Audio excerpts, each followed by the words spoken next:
Hi, I'm doctor Aditya, urologist and andrologist, Archana hospital, Madinaguda.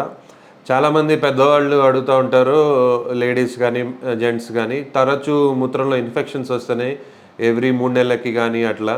So దానికి కారణం ఏమై ఉండొచ్చు అని. సో అబోవ్ 60, అబోవ్ 50 వాళ్ళు ఉన్న వాళ్ళల్లో చాలామందిలో డయాబెటీస్ పేషెంట్స్ ఉంటారు. సో వాళ్ళకి ఏంటంటే బ్లాడర్ కెపాసిటీ, పవర్ అనేది తగ్గుతుంది.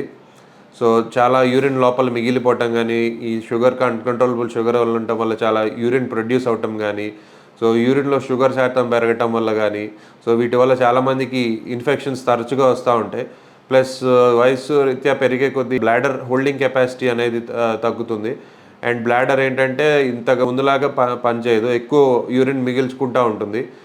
దాన్ని బ్లాడర్ అవుట్లెట్ అబ్స్ట్రక్షన్ అంటాము. మగవాళ్ళలో ఏంటంటే మోస్ట్ కామన్గా ప్రోస్టేట్ వల్ల యూరిన్ చాలా వరకు మిగిలిపోతూ ఉంటుంది. దానివల్ల ఫ్రీక్వెంట్గా ఇన్ఫెక్షన్స్ వస్తూ ఉంటాయి. అండ్ ఆడవాళ్ళలో ఏంటంటే హార్మోనల్స్ ఇవన్నీ అయిపోయాక, వాళ్ళ మెనోపాజ్ ఒకసారి రీచ్ అయ్యాక మనకి మియాటల్ స్టెనోసిస్ అని వస్తుంది. ఎందుకంటే వాళ్ళు యూరిన్ వచ్చే ద్వారం అనేది చిన్నగా మూసుకుపోతూ ఉంటుంది మనం చూసుకోకపోతే.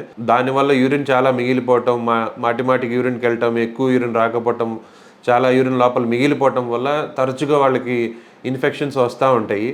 సో వీటన్నిటికీ ఏంటంటే డాక్టర్ని కన్సల్ట్ అవ్వటం, దాని స్కాన్ తీసుకోవటం, ఏదైనా మగవాళ్ళలో ఏదైనా ప్రోస్టేట్ కానీ, లేదంటే స్ట్రిక్చర్ డిసీజ్ కానీ, ఇవి కానీ ఏమైనా లోపల కనిపించిన స్టోన్స్ కానీ బ్లాడర్లో ఉంటే దానివల్ల కూడా ఫ్రీక్వెంట్గా ఇన్ఫెక్షన్స్ వస్తూ ఉంటాయి. ఎవరికైనా ఇలా ఫ్రీక్వెంట్గా ఇన్ఫెక్షన్స్ వస్తున్నాయి అనిపిస్తే ఇమీడియట్గా యూరాలజిస్ట్ని కన్సల్ట్ అవ్వండి. తగిన టెస్టులు చేస్తారు, మెడిసిన్స్ తీసుకోండి, ట్రీట్మెంట్ తీసుకోండి. Thank you.